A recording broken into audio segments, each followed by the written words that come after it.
Una estructura sin rigidez, fluida, que exige movimiento, ya sea de cuerpo y o conciencia. Círculo abierto. A la reflexión, la discusión, la crítica, la polémica, la construcción, la deconstrucción, el aprendizaje.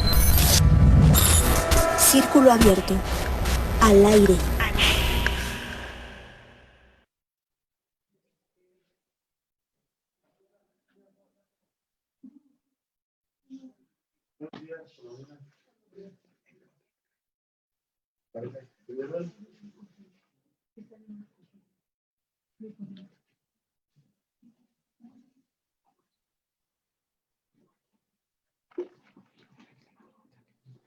Hola, ¿qué tal?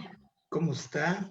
Bienvenido, bienvenida al inicio de una serie muy especial a la que le teníamos muchas ganas para compartir, para debatir, para reflexionar y profundizar en los retos en el trabajo con masculinos desde dos latitudes. Hemos cruzado el Atlántico virtualmente para poder profundizar en la experiencia de los líderes, de los compañeros que hacen trabajo con hombres en Latinoamérica y en España. A mí me da mucho gusto iniciar esta serie, esta emisión especial en Círculo Abierto.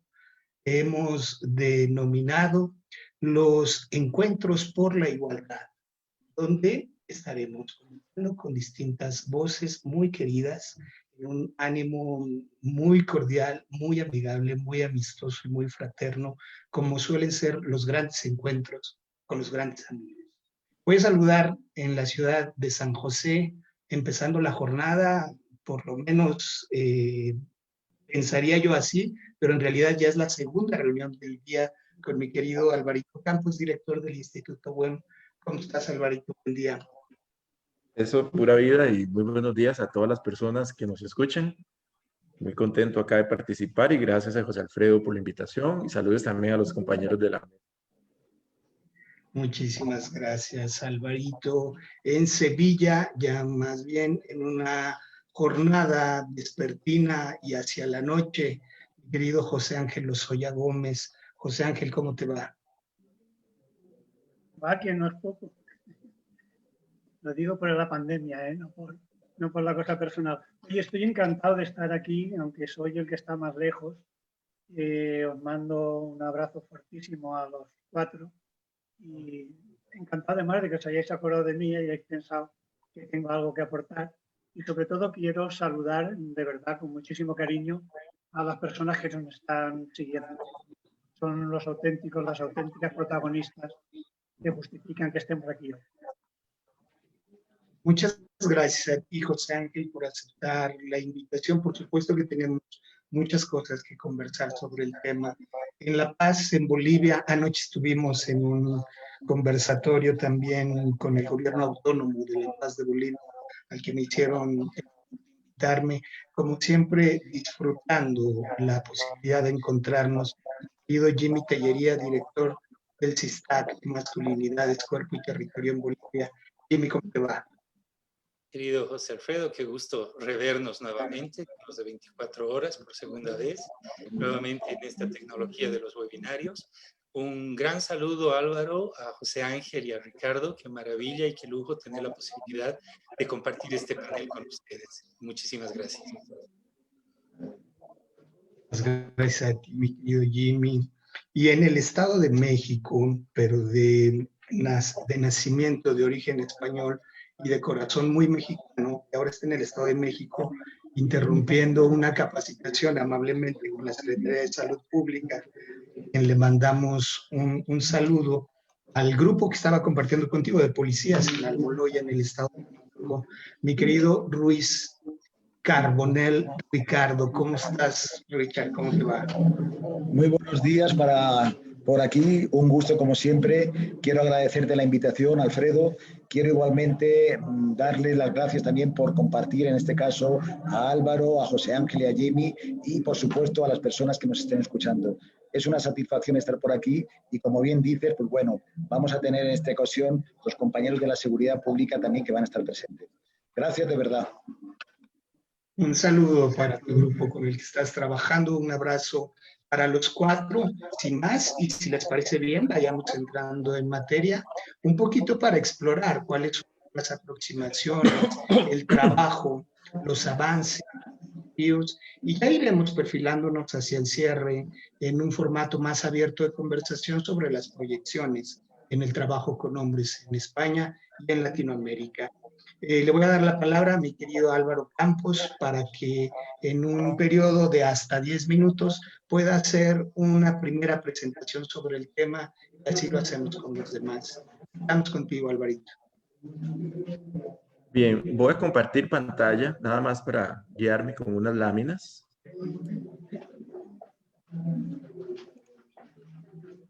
Ok, creo que se observa, ¿no? Perfecto. Ok. Bien. Tal vez tener una idea de punto de partida, y es que para erradicar el patriarcado, construir la igualdad, acabar con la violencia hacia las mujeres y otras formas de violencia y discriminación, y también proteger el planeta, eso no será posible sin involucrar a los hombres.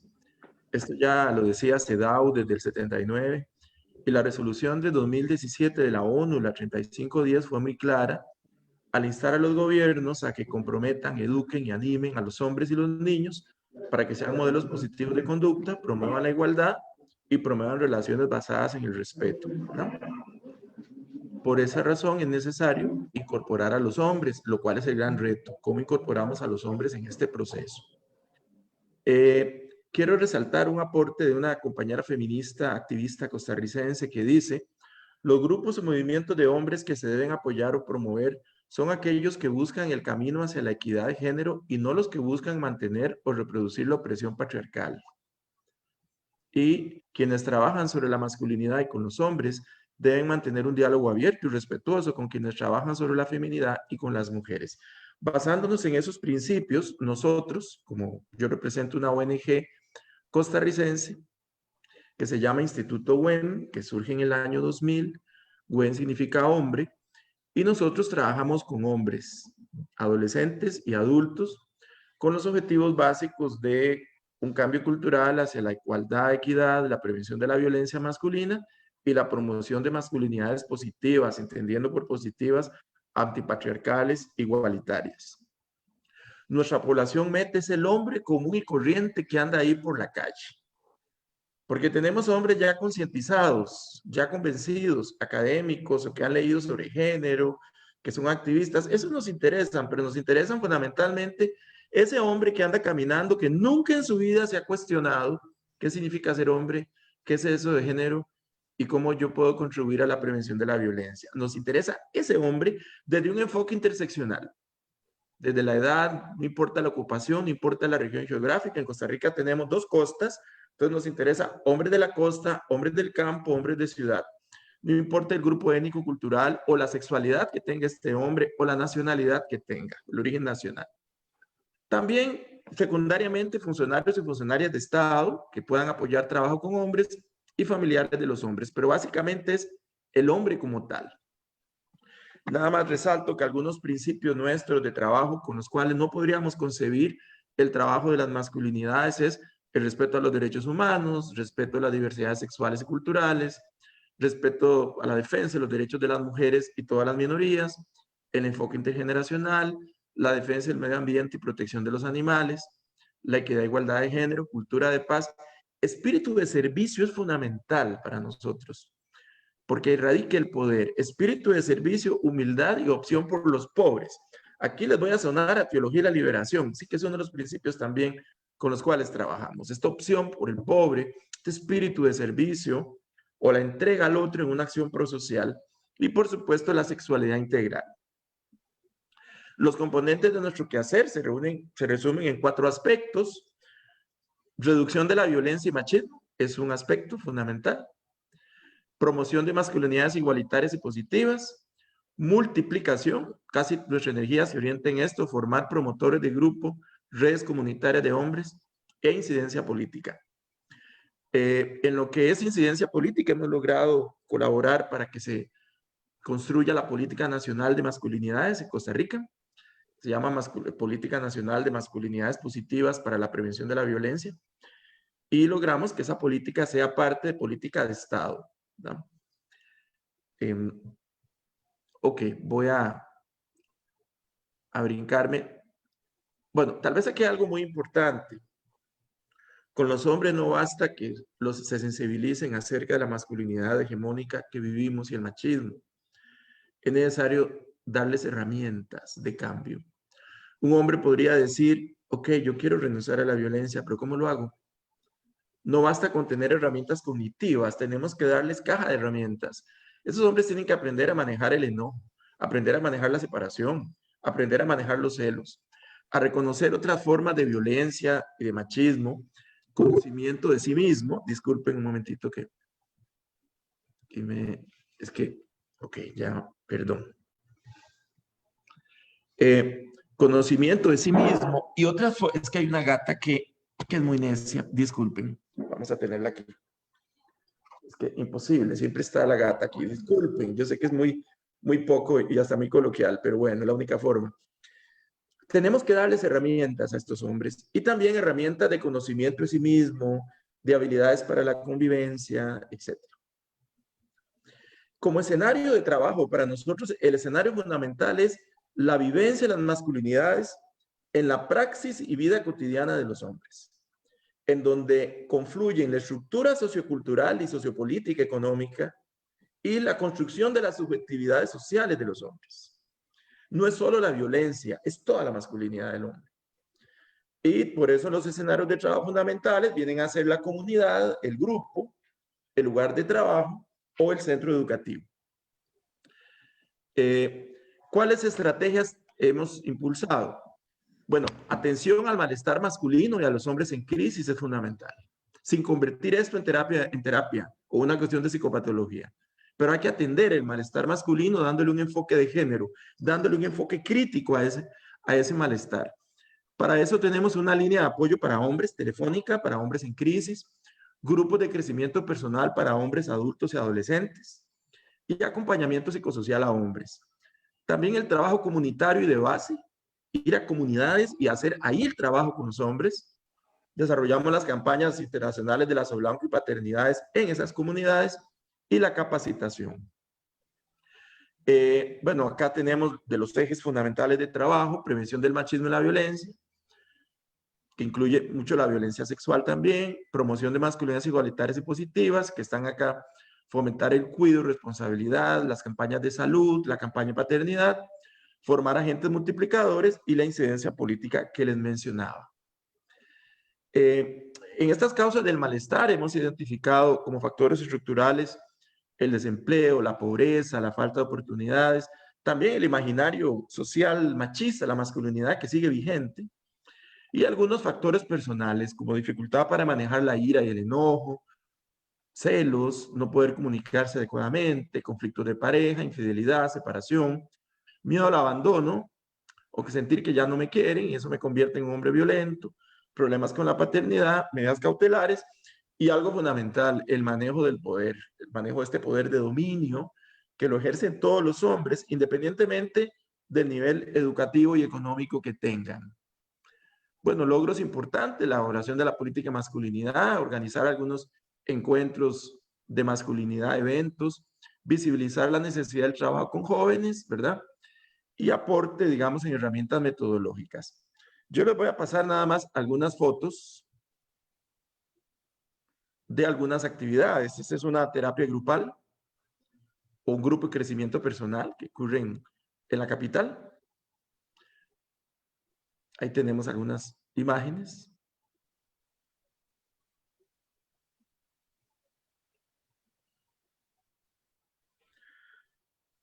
Hay mucha técnica psicodramática, ¿verdad? Y técnica de movimiento corporal que nosotros tenemos en la metodología.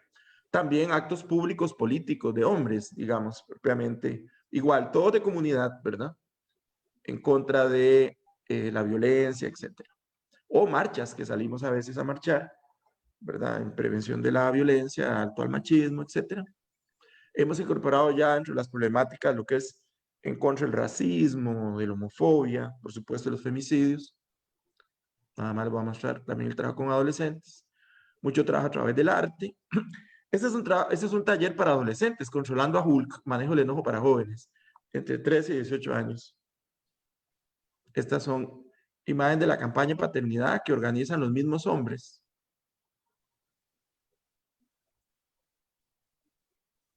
Le hemos llamado redes movimiento de hombres WEN a estos grupos de hombres organizados a nivel comunitario.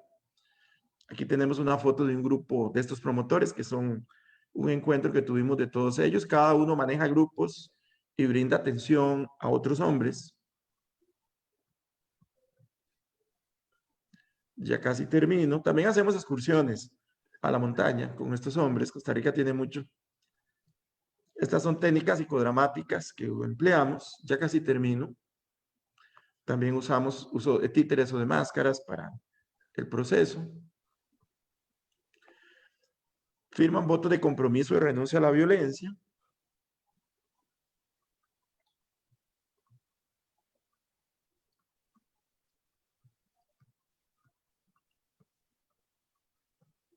Esto es con los compañeros mexicanos de Círculo Abierto, que nos enseñaron esa técnica. Grupo de apoyo para hombres, etcétera. Fundamentalmente, ante el COVID-19 también hicimos algunas producciones. Los hombres participaron, tanto los jóvenes como los adultos, en esas producciones. Eso es fundamentalmente. Termino con una idea. El trabajo de base es fundamental con los hombres. Incorporemos a esos líderes populares en la erradicación del machismo y la violencia. Muchas gracias. Ahí podemos seguir profundizando ahora en el diálogo. Muchísimas gracias. Un minuto 14, pero bueno. Muchísimas gracias a ti, Alvarito, por acercarnos. Esto que literalmente es una aproximación al trabajo que se está haciendo con hombres en Costa Rica y que ha influido, ha inspirado mucho lo que se hace en otras latitudes. Gracias a ti y gracias a Rosita que nos hizo favor de pasar las diapositivas en la computadora. Vamos a cruzar el Atlántico, mi querido José Ángel Lozoya, para saber cuáles son las aproximaciones, el trabajo, la experiencia con masculinos desde tu país y en otro continente. Bueno, a ver, en primer lugar, fascinado con la exposición de Álvaro, sobre todo con la cantidad de dibujos, fotos, cosas que pasan rápidamente y que te das cuenta de un volumen de trabajo imposible de abarcar en 10 minutos.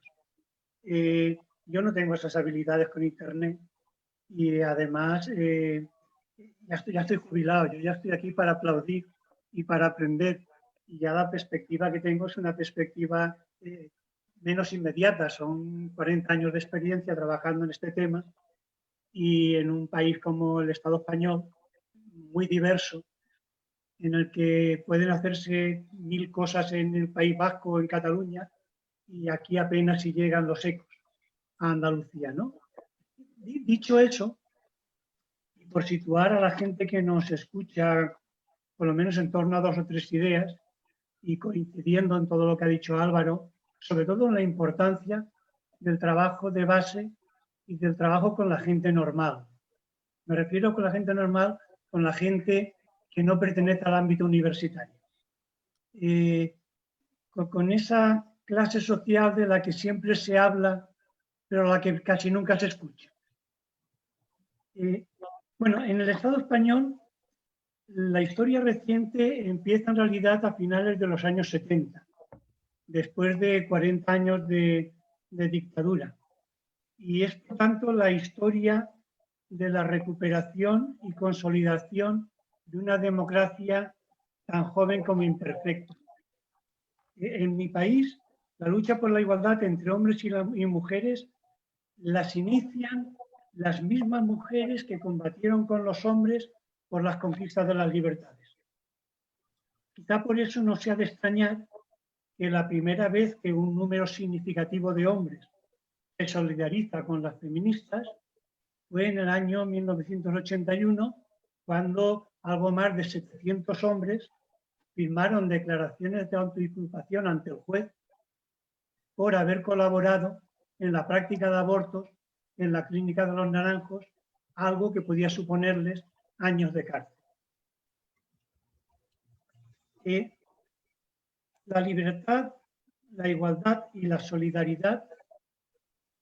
En mi país también el respeto a la diversidad por la existencia de las nacionalidades, Cataluña, País Vasco, Andalucía, Galicia, son valores de la izquierda sin los cuales no se entiende el proceso. Los primeros grupos de hombres aquí surgen como tales en 1985, los primeros discursos a finales de los 70, de hombres a favor de la igualdad, con José Vicent Marqués como referente indiscutible. Pero los primeros grupos surgen en el 85 como consecuencia del cambio social en las relaciones entre hombres y mujeres que estaba imponiendo, de hecho, con sus luchas, el movimiento feminista. Y esos grupos de hombres, esos primeros grupos de hombres, los impulsamos chicos de izquierdas emparejados con feministas. El objeto inicial era una época en que las feministas no querían hombres cerca de ellos, cerca de sus asambleas ni de sus reuniones. En un primer momento, el objeto era reflexionar sobre la condición masculina, en qué medida nos estaba afectando el cambio que estaban provocando las mujeres y qué podíamos hacer para un cambio que ya entonces reconocíamos que ellas lideraban. Estábamos ya hablando del principio de una revolución que por primera vez en la historia ni habíamos iniciado nosotros ni la protagonizábamos. Es más, de alguna forma atentaba contra nuestro estatus y contra nuestros privilegios. Eran grupos en los que en aquella época, cuando empezábamos, se hablaba del cambio de los hombres en torno a temas como la sexualidad. No por casualidad, de los 10 primeros hombres que empezamos a movernos en ese tema en España, 9 trabajábamos en el campo de la sexología. Se hablaba, por tanto, también mucho de la homosexualidad como el único grupo sexual divergente de la época. Se hablaba del padre, de la figura del padre, de la paternidad, de la relación de los hombres con el trabajo, el dinero, el poder, la edad, por qué ocultamos a los hombres los sentimientos, de la salud, de la violencia y de nuestra implicación en lo doméstico. Había dos colectivos que ya en aquella época nos metían una presión tremenda. Era eso de que estaban siempre con el hacha afilada. Era el movimiento feminista y el movimiento homosexual. De ellos aprendimos que lo personal es político, que era necesario hablar desde lo personal y desde lo colectivo, que teníamos que vernos como sujetos de análisis y no como modelos de lo que es un ser humano. Que necesitábamos aprender a reconocer nuestras responsabilidades ante esas desigualdades que denunciaban las mujeres y los homosexuales, pero que también éramos parte de la posible solución. La violencia con las mujeres, que lleva muchos años siendo la columna vertebral del movimiento de hombres por la igualdad, no solo en España, aquí no entró en la agenda política hasta finales de 1979, cuando fue asesinada Ana Orantes. Ana Orantes era una granadina que fue quemada viva por su marido por contar en un programa de televisión el calvario al que éste la sometía. La cosa tuvo tal impacto que de golpe pasó de ser un problema que no interesaba absolutamente a nadie a ser el eje central de la lucha del movimiento feminista y de las políticas públicas que tenían que ver con la mujer. En estos años, los hombres por la igualdad hemos pasado de caber en un taxi a ser un movimiento minoritario pero no anecdótico. Hoy vemos que son miles los hombres en las manifestaciones del 8 de marzo, Día Internacional de la Mujer, antes de la Mujer Trabajadora, o el 25 de noviembre, Día Internacional contra la Violencia hacia las Mujeres. Pero el cambio de los hombres, a pesar del trabajo de un movimiento de hombres que tiene ya 35 años de historia por lo menos, se sigue produciendo por la influencia creciente del movimiento feminista, que es el que sigue cuestionando el contrato social, que sigue obligando a los hombres a posicionarse a favor o en contra de sus reivindicaciones, aunque la mayoría de los hombres sigue cambiando dependiendo de la presión que encuentra en su entorno por parte de las mujeres y algunos hombres que apuestan por la igualdad.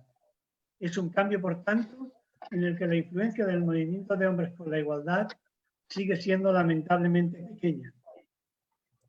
No obstante, está de moda hablar de la necesidad del cambio de los hombres y se lanzan algunas campañas institucionales en las que se les recrimina algunas conductas como la violencia contra las mujeres o el consumo de prostitución.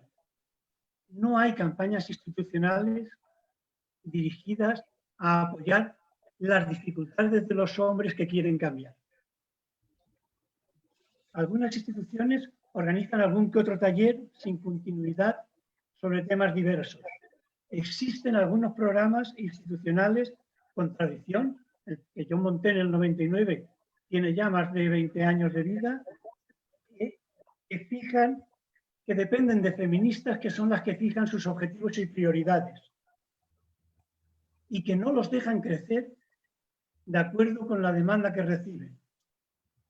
Es decir, que de alguna forma podrían tener muchísimo más impacto y muchísima más influencia solamente con que les dejaran atender la demanda. En estos 30 años o en estos 20 años de programas institucionales se ha demostrado muchas cosas. La primera, que el discurso de los hombres por la igualdad llega a cualquier colectivo si partes de los problemas que vive concretos ese colectivo y eres capaz de dirigirte a ellos con un lenguaje adecuado. Que podemos, yo que tanto miedo le tenía a los uniformados y que la primera vez que tuve que hablar con un círculo de comisarios de policía alrededor mío recordaba las veces que me habían torturado, he de reconocer, después de trabajar 20 años con ellos, que su capacidad de recepción es mucho mayor de la que uno podía sospechar, también sus resistencias, pero también su capacidad de implicarse. He trabajado muchísimo y hemos trabajado muchísimo con funcionarios de las instituciones. Ha habido instituciones como, sin irme más lejos, la Diputación de Sevilla, en la que hemos dado formación a más del 20% del personal laboral de la institución, lo cual crea unas condiciones indiscutiblemente mejores para que atiendan a la ciudadanía de otra forma. También se ha notado mucho que el tema ha ido ganando interés en la universidad, lugar del que no partió. Han sido quizá los últimos casi en reaccionar, digamos, a esta presión. Cada vez hay más trabajos de fin de máster o grados, se celebran congresos, incluso se organizan cursos universitarios de especialistas en masculinidades que te dan tu currículum, de estos que tanto gustan a la gente que quiere luego desenvolverse académicamente. Tenemos incluso autores que publican libros en grandes editoriales como Planetas que consiguen reeditarlos una y otra vez. Hasta los medios de comunicación nos prestan de tanto en tanto bastante atención.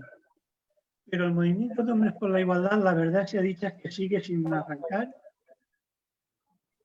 y que la mejor prueba de nuestra debilidad es que no existe una agenda política de igualdad, hay quien dice agenda feminista de igualdad para hombres, de cuya necesidad se está empezando a hablar en España. Las políticas para la mujer pasaron de llamarse así a llamarse políticas de género y hoy se llaman políticas de igualdad, pero siguen sin incluir el cambio de los hombres como objetivo. Ningún partido político incluye en su programa la necesidad de promover el cambio de los hombres, ningún sindicato reivindica medidas que favorezcan la conciliación a los hombres y ningún político relevante hace bandera de este objetivo. Lo dejo aquí y luego seguimos dialogando. Muchísimas gracias, querido José Ángel, por esta aproximación y esta mirada crítica, la manera en la que se ha conformado el movimiento de hombres y el trabajo desde tu país.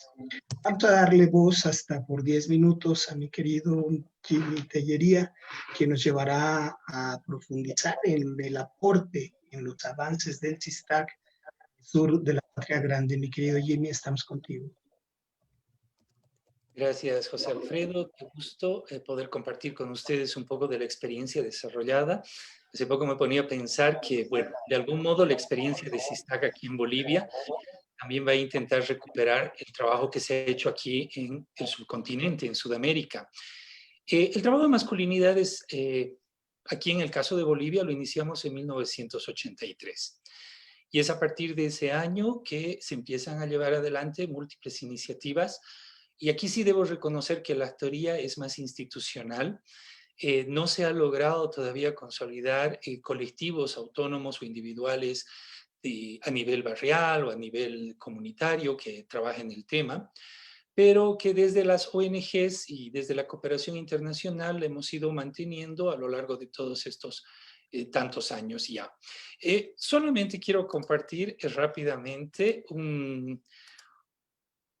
una pequeña imagen que, si bien no la van a poder ver en detalle, muestra como el camino recorrido en el trabajo de masculinidades aquí en Bolivia, que empieza, sí, desde una investigación, pero desde una investigación más vinculada a la explicación de qué pasa con nosotros los hombres en cuanto a la identidad masculina. Y esta investigación, que se inicia en 1993, resulta y se constituye en el primer hito de trabajo en masculinidades.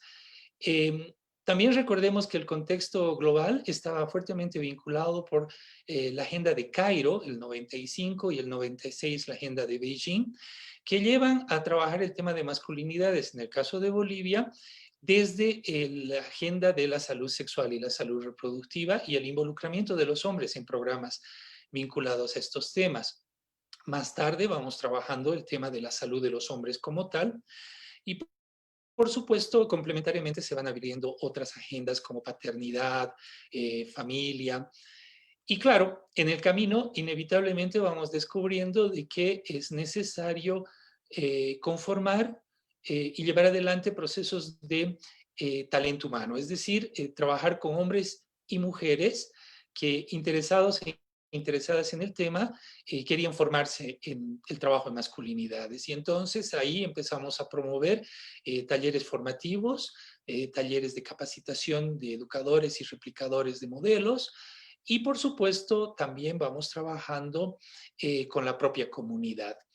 Es durante esta fase que yo diría que lo que hacemos es lo que en toda América Latina y de manera particular en Sudamérica se empieza a hacer, que tiene que ver con los talleres y capacitaciones en masculinidades, utilizando metodologías interactivas que vienen de la educación popular, de la educación participativa, y que recuperando las historias vividas de las personas, recuperando el conocimiento empírico, lo que hacen es pues promover reflexión con la finalidad de motivar o detonar procesos de cambio.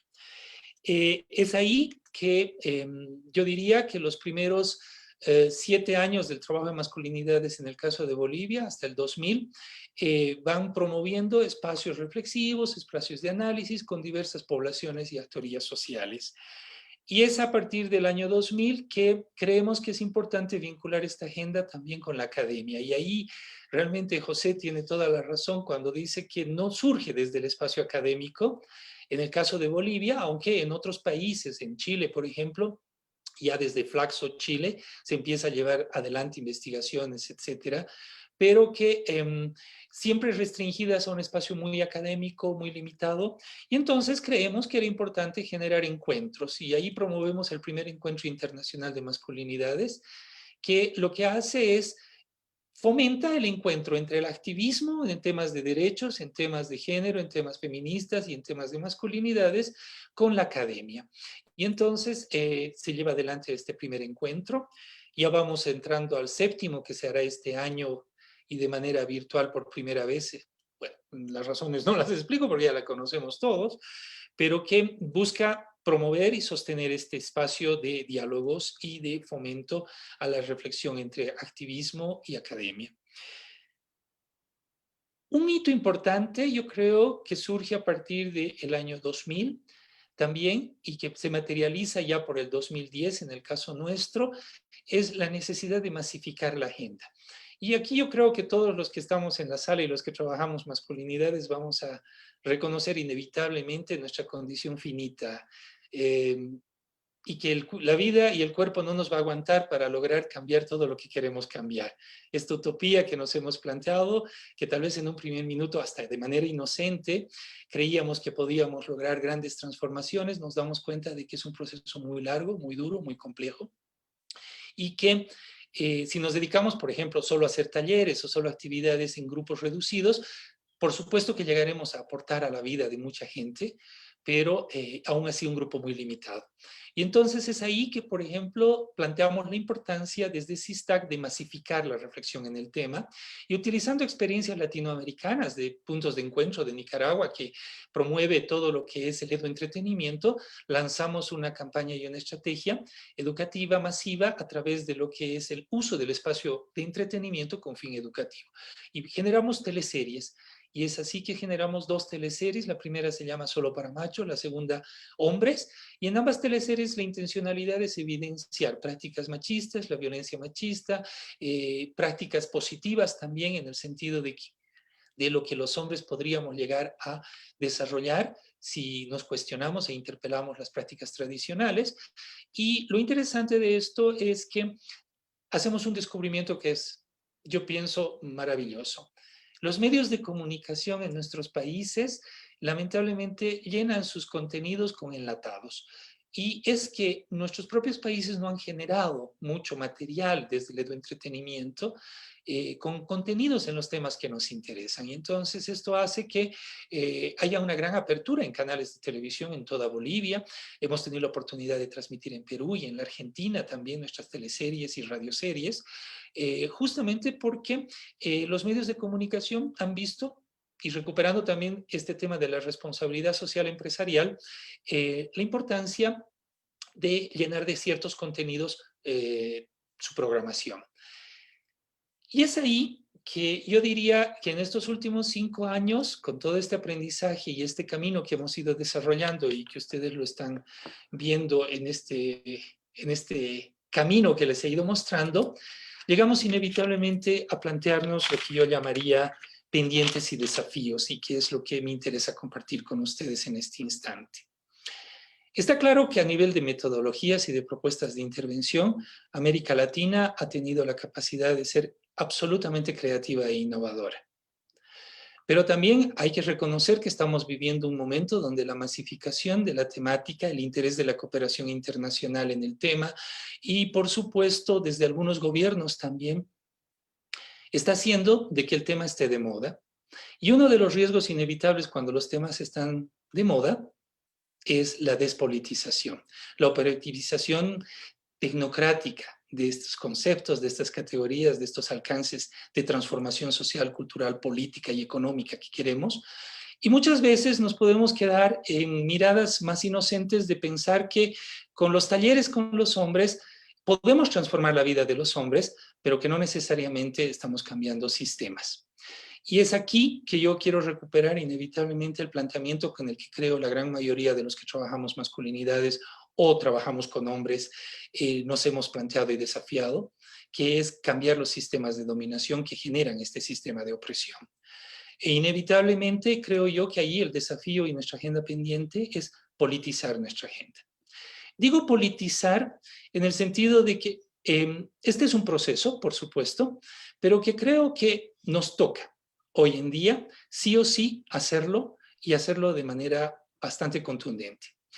Desde las masculinidades, desde nuestro trabajo, desde nuestro posicionamiento personal, es indispensable no solamente analizar dimensiones como de agendas, yo diría, vivenciales y cotidianas como la paternidad, el tema de la salud o el tema de nuestra sexualidad, sino también empezar a tener posicionamientos con dimensiones mucho más estructurales y más complejas.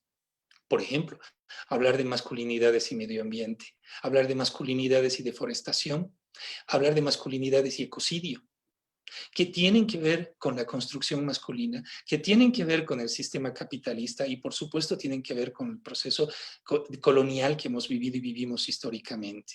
Por ende, creo yo que hay desafíos y pendientes en el trabajo en masculinidades que nos deben llevar a politizar nuestra agenda y, por supuesto, generar lo que también es parte de nuestro desafío, la incidencia. Si bien el trabajo en las subjetividades con los hombres ha promovido metodologías innovadoras y creativas, hoy nuestro desafío es cómo logramos generar incidencia social e incidencia política. Uno de los desafíos importantes es cómo traducimos todo lo que hacemos en política pública, por ejemplo. Y aquí yo creo que nos quedan elementos importantísimos, tanto en el desarrollo de liderazgos, en el tema del recambio generacional y por supuesto el tema de la interculturalidad, más aún en tiempos donde lo comunitario se constituye en un valor importante a ser recuperado. El feminismo yo creo que nos enseña mucho y permanentemente nos desafía a reflexiones interesantes. Desde el sur, desde América del Sur, desde Bolivia, se han planteado reflexiones que tú, José Alfredo, has tenido la oportunidad de entrevistar a muchas de las ideólogas de esta propuesta llamada feminismo comunitario, por ejemplo. Y por supuesto, estos son temas que desde las masculinidades necesitamos reflexionarlos. No vaya a ser que nuestro trabajo en masculinidades se quede en una mirada muy narcisista de nuestros ombligos, pensando que las transformaciones quedan solo en la subjetividad, sin reconocer que si no somos actores políticos, este discurso que lo personal es político queda vaciado y pierde sentido. Así que pienso que va por ahí mucho de nuestro desafío pendiente y nuestra agenda, por supuesto, continúa porque el trabajo no se ha acabado. Más bien estamos aún ya 30 años, seguimos iniciándolo permanentemente. Gracias.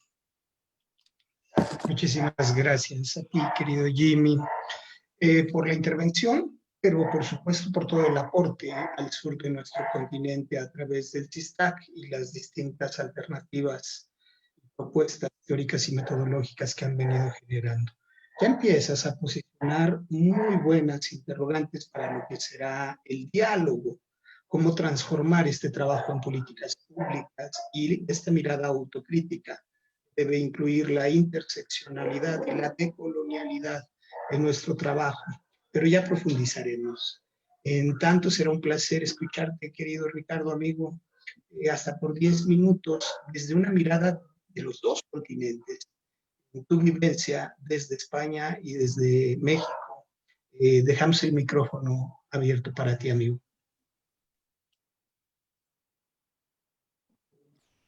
Muy buenas tardes nuevamente. Es un gusto de verdad estar con todos los compañeros y también con el público que nos está acompañando. Como bien dices tú, digámoslo así, yo la mitad de mi trabajo lo llevé en España, en este caso en concreto en Murcia, y la otra mitad de mi vida profesional la llevo aquí en México, ¿no? Cuando yo escuchaba esta mañana a José Ángel hace un rato, me daba mucho gusto esos recuerdos que veíamos cuando él bien decía pues el tema tan lamentable, tan triste que ocurrió con el tema de Ana Orantes, aquellos movimientos primeros de hombres en los cuales había ya un asociacionismo, pero había también pues una cierta, digamos así, reticencia, con toda lógica, por supuesto, de muchas compañeras que provenían de los feminismos, considerando en este caso que, por supuesto, en España, como bien sabemos, pues tuvimos una época franquista en las cuales los derechos humanos de las mujeres estaban en plenitud totalmente vetados. ¿Qué pasa en el caso mexicano? Nos decía José Ángel también que allí los inicios inician con los años 60, años 70. Tal vez la creación en el 83 del Instituto de las Mujeres en España también fue un punto de inflexión para, por lo menos, reconocer las distintas violencias que existían. En aquel entonces no todas las que están actualmente acreditadas, pero también un poco esa tímida participación de los hombres dentro de ese proyecto igualitario. En el caso mexicano, pues fue un poquito más tarde. En los años 80 hay algunas pequeñas pinceladas de grupos prácticamente provenientes de las organizaciones civiles que lo que hacían era, en este caso, reconocer que era necesario también ese proceso de deconstrucción por parte nuestra de los hombres. En los 90 ya mitad de esa década, es cuando también un poco tomando como el hilo algunos modelos norteamericanos y algunos europeos, empiezan algunas organizaciones civiles a proyectar esta situación. ¿Qué ocurre al margen del trabajo que vienen llevando a cabo desde aquella época hasta la fecha? Organizaciones de la sociedad civil que trabajan las masculinidades en sus distintas aristas. Tenemos otra cuestión muy importante para el caso mexicano y es la promulgación de leyes. Nosotros, en este caso, nosotras, desde, digámoslo así, este inicio de siglo, podemos hablar de que ha existido una motorización legislativa.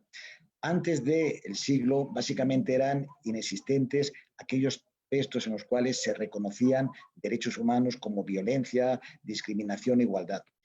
Sí es cierto que en el 79, y México firmó y ratificó 2 años más tarde, pues se llevó a cabo la firma, insisto, de esa convención de CEDAW. Pero sobre todo en el 2000 es cuando empieza ese correlativo, esa amplitud normativa que nos lleva hasta la fecha. Entre ellos, a mí me gustaría señalar un pequeño espacio de tiempo que conlleva desde el 2 de agosto del 2006 hasta el 1 de febrero del 2007. En ellos se fraguó los 2 grandes bloques para poder decir que avanzamos hacia la igualdad y, por supuesto, la participación de los hombres, en este caso, más bien de una forma indirecta o colateral, también estaba presente. La primera de estas leyes, la del 2006, es la Ley General para la Igualdad entre Mujeres y Hombres. Ahí ya había una controversia y un reconocimiento que para lograr esa igualdad sustantiva tan deseada deberíamos de acarrear también el compromiso y la participación de los hombres. Pero sobre todo, en la segunda de estas leyes, que se publicó el 1 de febrero del 2007, la Ley General de Acceso de las Mujeres a una Vida Libre de Violencia, ahí es cuando por vez primera, y en este caso retomado dentro del enfoque de la violencia en familia, hay una cuestión sumamente propositiva, y es el que aquellos hombres generadores de violencias que sean sancionados como autores de un delito de violencia familiar deberán de someterse a tratamiento de deshabituación. Estos grupos de reflexión que a raíz de la promulgación de la ley, algunos ya previamente existían, grupos conformados por hombres que trabajan las masculinidades desde sus distintas trincheras, pero también han existido otros nuevos grupos que han venido potencializando este tema. Por lo tanto, podemos decir que las leyes, en este caso, sí es cierto, ya existen.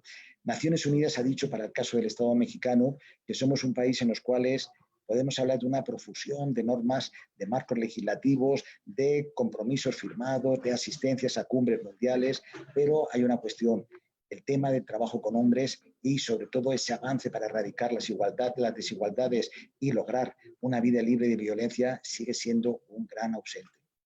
Esta ley que os comento también llevó a cabo otro proceso muy importante y es el que en este caso se les adjudica a las secretarías de salud, en su caso federal y en los casos de los estados a nivel local, se les adjudica la obligación que ellos deberán de llevar a cabo todos esos procesos de tratamiento, esos grupos de reflexión y la creación de los mismos. Por la parte de la sensibilización, yo me gustaría también retomar todo lo que ha dicho Jimmy, ha dicho Álvaro, también ha dicho José Ángel, con respecto a ese amplio abanico de temas que se deben de abordar dentro de las masculinidades. Para el caso de México, hay un alto número ya de procesos de formación, de sensibilización, de capacitación, y sí que retomo una cuestión que me hace mucha ilusión también llamarlo. Decía José Ángel cuando en un primer momento actuaba con fuerzas de seguridad pública y a lo mejor existía cierta resistencia, ¿no? Yo actualmente, nos decía Alfredo que he hecho un paréntesis precisamente en un curso que estoy impartiendo y es junto con compañeras y compañeros pertenecientes a la Secretaría de Seguridad Pública. Y para mí es sumamente satisfactorio ver cómo, si bien es cierto que puede existir algún desconocimiento, puede existir alguna resistencia en un primer momento, pero el deseo del cambio, esa situación de volver a reconstruirnos para avanzar hacia la igualdad está presente. Hay un tema que yo creo que para el caso mexicano yo lo abordo porque es para mí de muy interés, es el que, si bien es cierto que se habla acerca de esas masculinidades propositivas, esas corresponsabilidades, esas paternidades activas, todo el tema relacionado con el derecho humano a la salud, a la sexualidad, para mí un tema que suelo abordar mucho en cualquier capacitación y es el tema de la cosificación, en este caso, de cuerpos de mujeres por nuestra parte. Temas en los cuales las personas debemos de reconocer que un cuerpo humano no se toca, debemos de ser conscientes que en muchas ocasiones quienes son víctimas de la propia violencia a través de actitudes violentas corporales, como puede ser el ejercicio de la prostitución, como puede ser la trata en su modalidad sexual, como puede ser la violación en un espacio, en una vía pública, o más aún, y eso José Ángel lo conoce perfectamente, lo que lamentablemente ha ocurrido en los últimos tiempos en España, que son esas violaciones mal llamadas, grupales o en manada, que para mí son violaciones múltiples y son un número que hay que multiplicar por las violaciones. Para mí esos temas son importantísimos porque yo creo que hay una mayor recepción por parte de los hombres que están dispuestos a ese cambio en modificar actitudes en el interior del hogar, en llevar a cabo una paternidad totalmente afectuosa, afectiva, el tema de reconocerse como que sí que tenemos vulnerabilidades y que esa inhibición de nuestro sentimiento de ternura, ese derecho humano a la salud en los cuales nosotros también tenemos nuestras flaquezas. Pero insisto, para mí lo más preocupante es reconocer que estos hombres entiendan que cosificar un cuerpo humano, mercantilizar con ello, nos denigra como seres humanos y más aún nos denigra como sociedad. ¿Qué podemos decir en este caso? Pues que, al igual que decía Jimmy, vamos a hacer algunas pequeñas reflexiones. Yo creo que en el caso de México, José Alfredo, por supuesto, lo conoce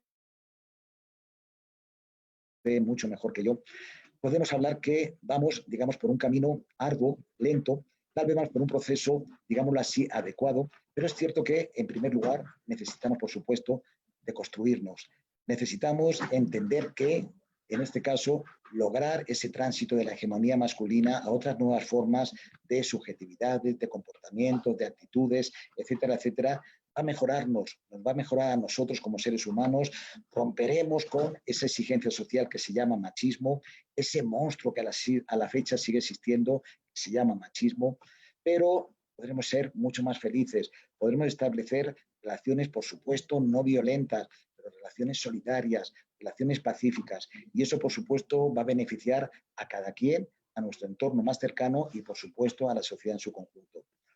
Retomando también lo que nos decía hace un momento Jimmy de ese cambio en agenda y esa implementación de políticas públicas, yo creo que para el caso mexicano existen algunas políticas públicas que sí es cierto que pueden ser positivas, han sido ventajosas, pero no podemos negarlo. En muchas ocasiones yo pienso que debe existir una modificación bastante transgresora, políticas públicas que transformen, políticas públicas que efectivamente se adecúen más a la realidad. Y por último, con respecto a los marcos normativos, yo os comentaba hace un momento que sí es cierto que México ha sido reconocido como un país en los cuales existe una motorización legislativa, contamos con leyes de discriminación, de trata, de igualdad, de violencia, etcétera, etcétera. Se ha incorporado en nuestros códigos penales las figuras delictivas de la discriminación, de la trata de humanos, del feminicidio, pero tal vez existiría una cuestión que para mí es muy importante, hacer un análisis a cabalidad, serio, de las leyes. En muchas ocasiones yo me atrevería a decir que más que incorporar la perspectiva de género, más que incorporar ese enfoque de derechos humanos, o como bien decía Álvaro hace un momento, esa metodología de interseccionalidad, deberíamos de reconocer una cuestión. Algunas de las leyes lo único que han hecho ha sido incluir el componente mujer o mujeres dentro de la propia ley.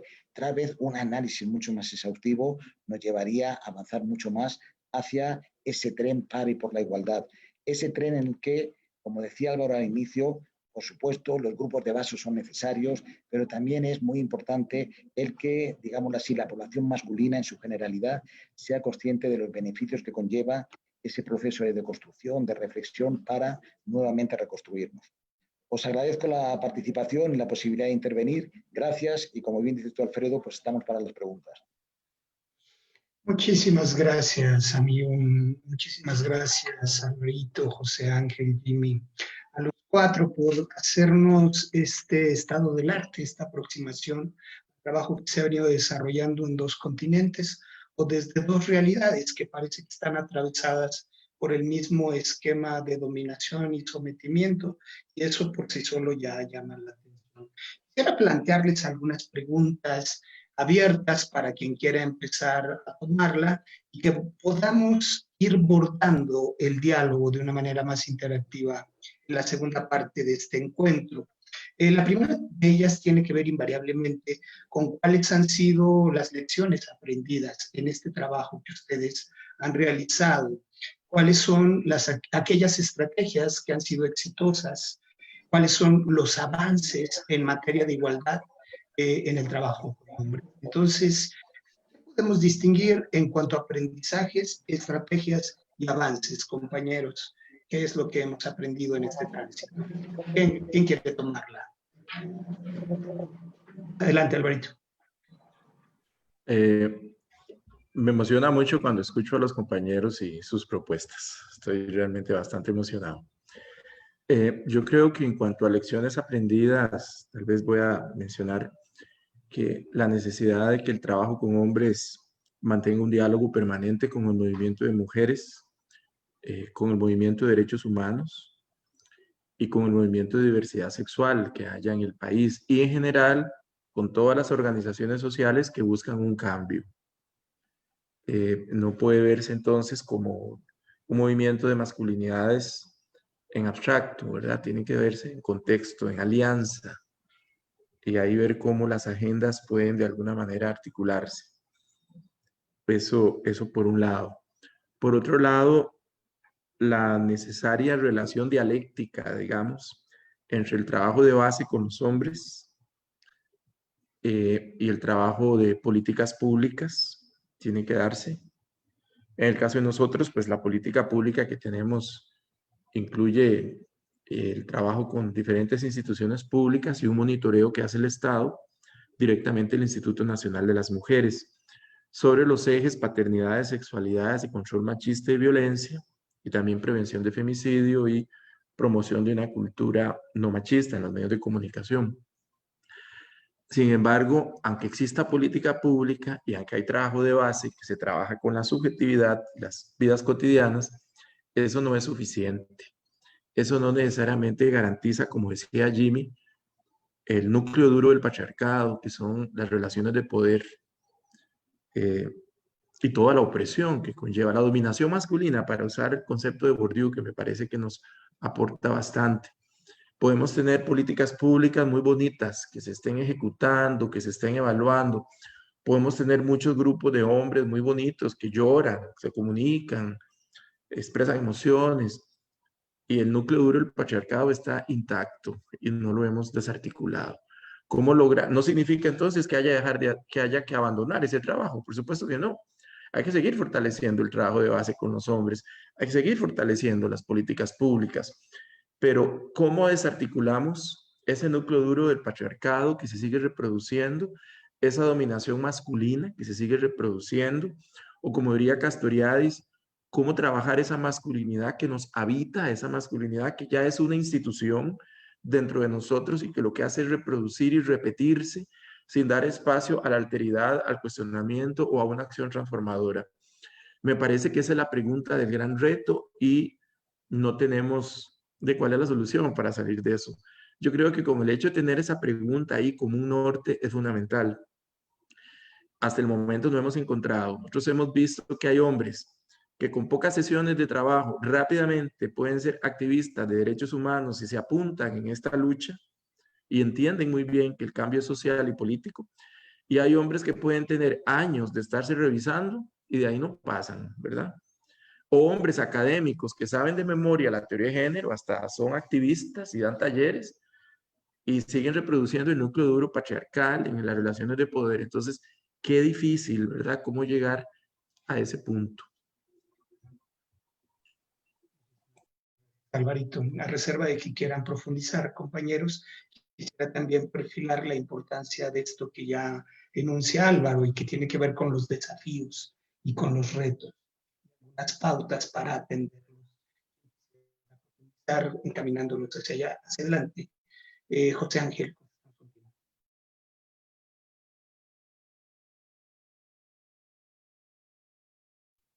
Hemos cerrado tu micro, José Ángel.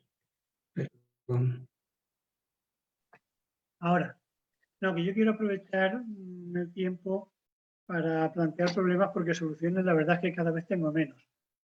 Dos cosas distintas. Yo, una de las cosas que he aprendido en 40 años es que es más fácil conseguir que los hombres cambien sus pensamientos que sus conductas. Tú les das una charla, les dices la frase adecuada, les tocas no sé qué tecla y aparentemente se ha producido una revolución personal. Un poco mentira. Todos, incluso los que estamos aquí en este momento dialogando, somos adictos al patriarcado en proceso permanente de deconstrucción. Es decir, que yo no sería quien se atreviera a ponerse de modelo personal sin poner todas las reservas. Y desde luego no me atrevería con mi pareja detrás, ¿no? Dicho eso, otra cosa que me parece importante, yo creo que es un error hablar de igualdad de género porque los géneros son la matriz de las desigualdades. Entonces, yo cuando oigo que las asociaciones de hombres por la igualdad se llaman Asociación de Hombres por la Igualdad de Género, me echo a temblar. Porque la igualdad, de hecho, ya se está produciendo. Se está produciendo, estamos en un momento en el que ya resulta difícil muchas veces saber quién es más masculino, si mi amigo o mi amiga. Lo que pasa es que a mi amigo se lo puedo echar en cara y a mi amiga se dice que está empoderada. ¿Vale?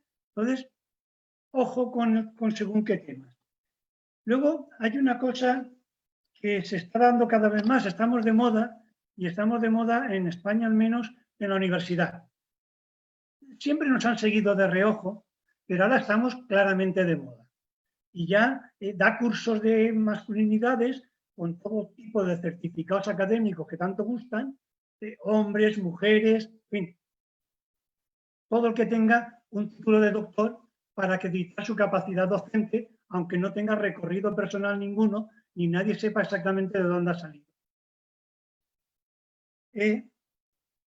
A mí me está asustando porque me da miedo de que se estén desarrollando los discursos desde el poder para el poder. Dicho de otra forma, son voceros, como decís por ahí, por América Latina, que dicen a la mayoría de los hombres que lo que tienen que hacer en aquellos temas que a ellos no les atañen. Yo conozco a catedráticos que hablan de corresponsabilidad en lo doméstico y tienen a 3 latinas mal pagadas, sin papeles, trabajando en su casa, o que hablan de la necesidad de cuidar a las abuelitas, cuando en realidad por nuestra edad el que tiene padres tiene suerte, ¿no? Lo que demuestra hasta qué punto están alejados de la realidad. Que un tío de 50 años hable de su abuelita, o es centenaria, o la verdad es que más bien provoca risa. Hay otro tema que en este momento me está empezando a preocupar mucho, y es el de los hombres, a ver cómo lo digo, para no meter la pata, el de los igualitarios para ligar, ¿vale? Estamos en los tiempos del feminismo. El feminismo ha pasado de ser unas cuantas locas, feas y lesbianas, ¿no?, a ser millones de mujeres que paralizan un país en una huelga, por ejemplo en España, por lo cual abundan las guapas y abundan las atractivas. Y es feminista hasta tu madre, que menos te lo esperas, ¿no? Entonces, claro, si tú quieres ligar, en casi todos los ambientes, a los muy de extrema derecha, tú tienes que presentarte como un señor que está a favor de la igualdad. Es decir, que lo de presentarse como hombre igualitario es un semblante de nuestra época que ha venido para quedarse y que provoca muchísimas frustraciones en las feministas que se creen lo que se les presenta y luego se llevan el trago. Es evidente que cuando en los procesos de seducción todos presentamos la parte más fotogénica de nuestro perfil. Con lo cual me temo que eso va a ser un poco inevitable. Pero sería bueno hacer campañas recordando que los hombres, ni siquiera los presentes, somos lo que decimos, ni siquiera lo que pensamos. Hay que vernos por lo que hacemos. Eso estaría bien, explicárselo a las feministas y explicárselo a los hombres para que no vendan motos en las que son incapaces de montarse. Me guardo 4 o 5 para luego. Contundente, mi querido José Ángel. Si no somos lo que decimos, y mucho menos somos lo que pensamos, en tus palabras, querido Ricardo, querido Jimmy, ¿de qué manera actuar éticamente en esta coyuntura en la que estamos de moda? Sobre todo cuando uno de los retos que ya han sido anunciados es traducir este trabajo en políticas públicas, frente a una realidad, frente a una coyuntura como la que estamos viviendo, frente al índice de feminicidios en Latinoamérica o las violaciones masivas en España. ¿Dónde colocar la responsabilidad ética? Jimmy, ¿quieres? Gracias, José Alfredo. Totalmente de acuerdo con lo dicho antes. Yo creo que hay tres dimensiones que son importantes de reflexionar. En este momento, que nuestro tema, que hace 30 años era como tres locos y como bien José Ángel decía, no llenaban ni un taxi, porque ni siquiera un bus se pensaba, ¿verdad? Entonces, hoy somos más, es cierto, pero de esos que somos más, también hay que tener, yo creo, una mirada muy crítica en cuanto a la despolitización que está teniendo toda nuestra propuesta. Y no es que diga que haya nacido con una propuesta política muy concreta o muy desarrollada, pero lo poquito de político que tenía nuestro posicionamiento antes, hoy corre el riesgo de perderse. Hay un facilismo en el trabajo en masculinidades, ¿no? El uso de las categorías sin criterio a mí me espanta, me asusta mucho. Es decir, he empezado a escuchar muchísimo en este tiempo, gracias a esto de la pandemia y la pospandemia, o por lo menos en la poscuarentena, hay eventos de masculinidades, José Alfredo, todos los días, si no son 2 o 3 a nivel latinoamericano, y cada uno convocando desde conceptos que a veces pueden sonar un poco extraños, ¿no? Incluyendo el mismo concepto de nuevas masculinidades, que yo soy muy crítico a este concepto. O el uso facilista de micromachismos ahora para explicar los machismos actuales, cuando en la práctica siguen siendo machismos. Y tú bien lo decías ayer en el evento que teníamos aquí en La Paz, Bolivia, con el gobierno municipal, hay que tener muchísimo cuidado con las simplificaciones, y ese creo que es un tema muy, muy importante. El otro es reconocer que este no es un tema de especialistas. Me asusta mucho esta tendencia que estamos teniendo a la especialización en masculinidades, ¿no? Más o menos ahora tú ya tienes maestrías, no me extrañará que en breve haya doctorados en masculinidades, y como bien lo ha dicho José Ángel, y lo hemos discutido hace tiempo en otro evento que tuvimos, el riesgo es que sean gentes que manejan un discurso muy potente para la seducción, pero que no necesariamente son traducidos en prácticas coherentes en sus propias existencias o en lo que estamos queriendo cambiar. No somos quienes para juzgar a nadie, totalmente de acuerdo, pero sí creo que tenemos la responsabilidad política de no caer en facilismos. Y la academia está empezando a ver también este tema, especialmente las universidades. Me llama mucho la atención lo que están saliendo cursos, ¿no? Justo hace pocos días o ayer vi ya uno de especialidad en masculinidades, donde el título inclusive es especialista en masculinidades, género e igualdad o algo así, como que ya te da un eslogan de posicionamiento bien peligroso, y claro, de mucho riesgo. El otro tema, creo yo, es el rol que la cooperación internacional tiene también en esto. Yo soy muy crítico a la cooperación, es decir, la cooperación nunca fue aséptica ni nunca va a ser aséptica, tiene agenda por detrás. Y si nosotros que trabajamos esto empezamos a jugar el juego de la cooperación, así como en cierto minuto el tema más duro de trabajo en género, igualdad o de feminismo fue el tema de aborto, lo sigue siendo, pero desde la cooperación mezclado con otras dimensiones, así como juegos de aborto con papas, no vaya a ser que en breve nos metan masculinidades con cualquier cosa facilista, porque la cooperación también construye agendas bastante tramposas, ¿no? Entonces yo sí creo que ahí tenemos que ponernos críticos. No es para todos, por supuesto. En el mundo del activismo habrá los que tienen una posición más dura, los que tienen una posición más flexible, o los que se acomodan, por supuesto. Pero yo sí creo que ahí tenemos que reconocer que aquellos que venimos trabajando esto desde nuestras propias vidas y existencias, tenemos que evidenciarlo y denunciarlo permanentemente. Y el último punto que sí me parece complejo es cómo los gobiernos se están apropiando de estas agendas.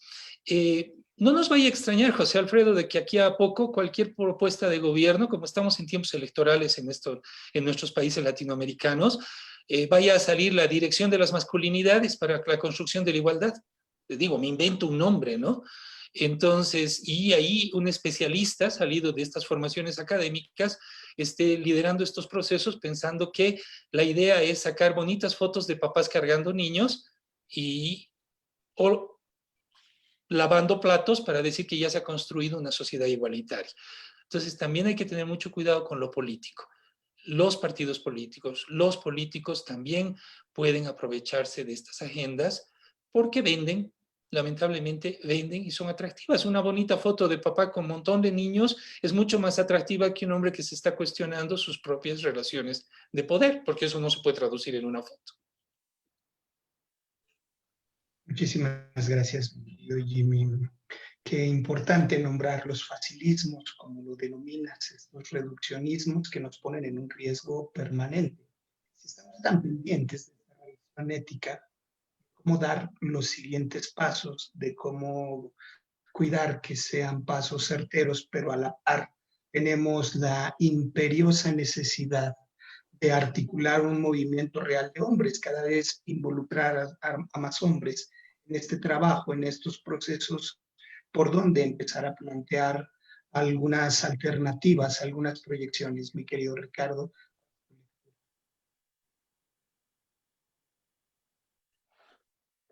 Yo estoy totalmente de acuerdo con los tres compañeros, ¿no? En primer lugar, un poco retomando lo que hablaban ellos, ¿qué ocurre con las políticas públicas? Y eso nos lo decían tanto Álvaro como José Ángel como Jimmy, ¿no?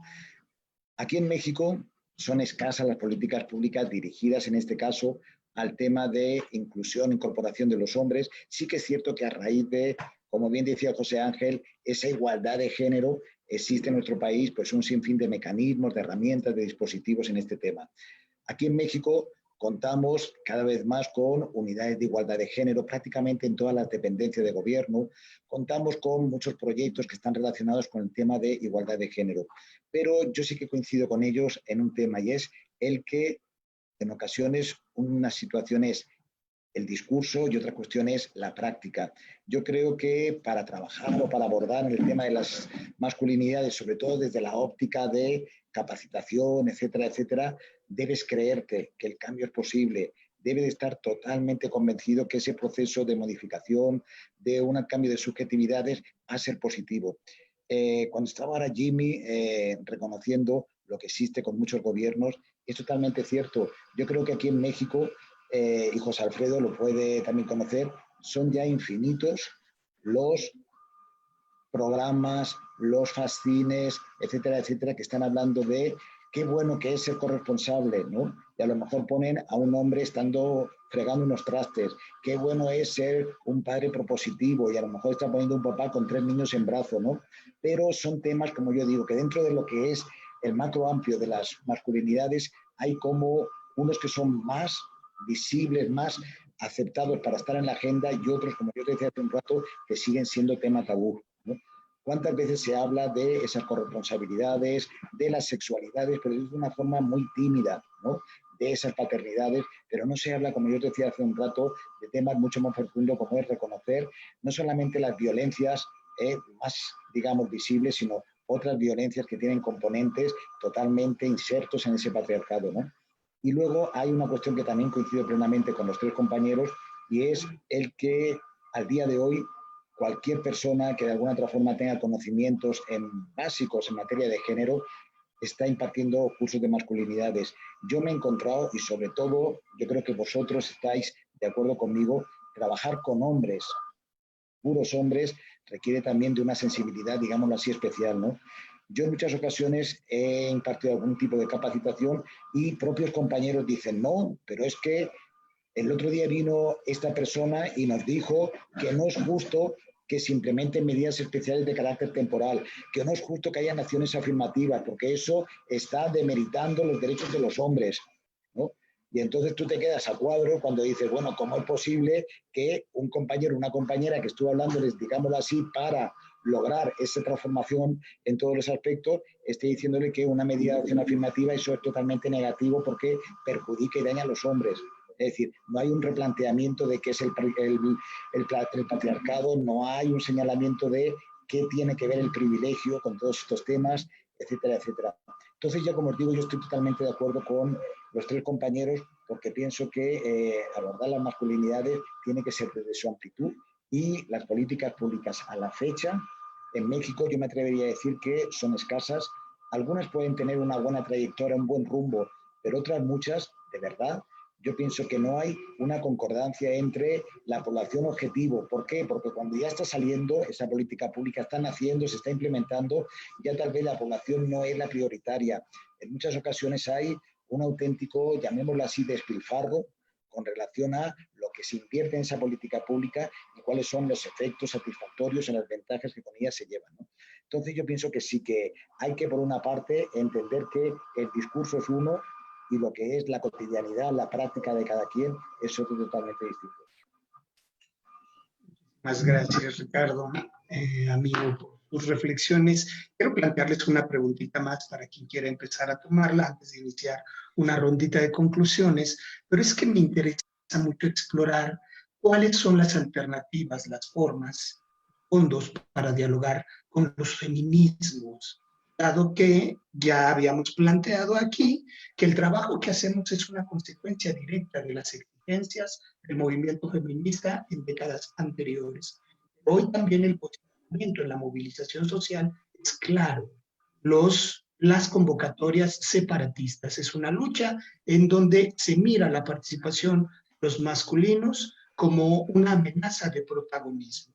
En esa revisión ética, ¿qué pautas pueden identificar para construir caminos de participación y de diálogo con los feminismos? Y cuando hablo de los feminismos, hablo de todos, incluyendo este feminismo comunitario al que ya hacía referencia Jimmy, que es muy importante mirar desde un acercamiento decolonial, compañeros. ¿Por dónde construir caminos hacia la igualdad en el diálogo con los feminismos? ¿Quién la quiere? Adelante, José Ángel, por favor. Luego apoyo. Luego escucho. A ver. Solo se puede ser libre entre personas libres. A ver, lo recuerdo porque cuando hablamos de igualdad, vale la pena recordar que la igualdad es una reivindicación democrática, radical si se quiere, pero una reivindicación democrática inseparable de la libertad. Yo empecé reivindicando ambas desde la conciencia de clase y la lucha sindical por la justicia distributiva. Más tarde lo hice desde la lucha contra la dictadura del general Franco. Después, para exigir la normalización de la diversidad sexual. Y por último, que es donde llegué años después, para combatir las desigualdades entre hombres y mujeres. Lo recuerdo en este momento porque quienes han empezado luchando contra las desigualdades entre los sexos pueden confundir el liderazgo de las feministas con el monopolio de las feministas en la lucha por la igualdad. Si es una reivindicación democrática, es una reivindicación que podemos y debemos, en la que podemos y debemos participar todos y todas, reconociendo que han sido ellas quienes la han puesto en la agenda pública, que la lideran hasta ahora y que la van a seguir liderando, pero que la incorporación de los hombres dispuestos a renunciar a sus privilegios es absolutamente imprescindible para alcanzar esa sociedad igualitaria que propone el feminismo. Una cosa sobre las políticas públicas que es muy importante. Y, al menos aquí en España yo me huelo que pronto vamos a encontrarnos con una situación muy complicada. Me estaba acordando ahora del curso que ha dicho Jimmy, donde veréis que todos los que lo imparten son doctores y a la mitad no los conozco. Pero sobre las políticas públicas. La miopía de la izquierda en abanderar las políticas a favor del cambio de los hombres y de la incorporación de los hombres a la lucha de la igualdad, puede acabar provocando que partidos, gobiernos de derechas, incluso de extrema derecha, monten programas de hombres por la igualdad al tiempo que recortan los fondos de las políticas de mujeres. Yo me huelo de verdad que en España no va a pasar, lo dejo en la agenda, ni un año en que veamos algún caso de este tipo. ¿Qué tienen que hacer las políticas públicas dirigidas a hombres? Por supuesto, educar en lo que es el patriarcado, la necesidad de renuncia de los hombres, etcétera, etcétera, pero sobre todo y especialmente demostrar que los hombres les importan. Y por tanto, articular medidas que les ayuden a superar sus dificultades en el terreno de la conciliación de lo laboral, en el terreno de asunción de la paternidad o en el campo de la educación. Yo recuerdo todavía cuando llevaba a mi hijo pequeño al colegio y con 3 años lo acusaban de machista. ¿De verdad que es un peligro un niño que está en peligro de incorporar los mandatos del patriarcado? Cuando la responsabilidad de que ese niño no acabe siendo un peligro la tiene la sociedad y también la escuela, porque no lo educa en igualdad, en la empatía, en la solidaridad, etcétera, etcétera, etcétera. Entonces, pero vamos, acordaros la advertencia. No va a pasar un año en que las políticas a favor de los hombres sirvan de justificación para recortar los fondos de las políticas destinadas a mujeres. Muchísimas gracias, José Ángel. Que te voy escuchando y lo siento directamente en la boca del estómago, porque también lo miro como una posibilidad que es muy latente y eso también nos pone en un peligro inminente. Adelante, Alvarito. Uniéndome a lo que plantea José Ángel, no olvidemos que hay también a nivel latinoamericano, y diría yo global, todo un movimiento de hombres en contra de no solo del feminismo, sino de los derechos humanos en general, amparados en los fundamentalismos religiosos, ¿verdad? Es prácticamente toda una ideología nueva fascista, que de alguna manera también está desde ciertos estados, ¿verdad? Ya en América Latina. Y estos grupos, por supuesto, Costa Rica no escapa de esta realidad. Hay grupos de apoyo al hombre, de los derechos de los hombres, que en realidad lo que hacen es, más que apoyo al hombre, es utilizar base social de apoyo, utilizar el malestar masculino para volcar a estos hombres en contra de las mujeres, en contra del feminismo y en contra de todo el movimiento de diversidad sexual.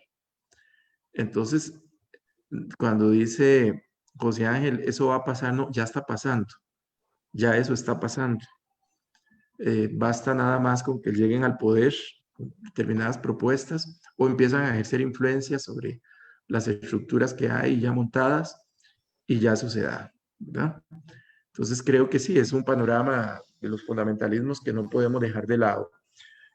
Yo creo que con el diálogo con el feminismo eso depende, cada contexto histórico va variando.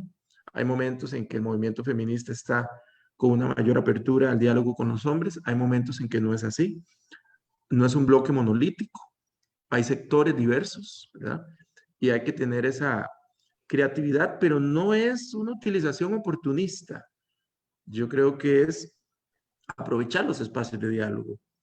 Y yo creo que las compañeras saben si se es auténtico o no, o si se está aprovechando de esto para obtener ventajas, no solo sexuales, como decía José Ángel, sino ventajas de reconocimiento. En Costa Rica está de moda que muchos hombres intelectuales se llamen feministas.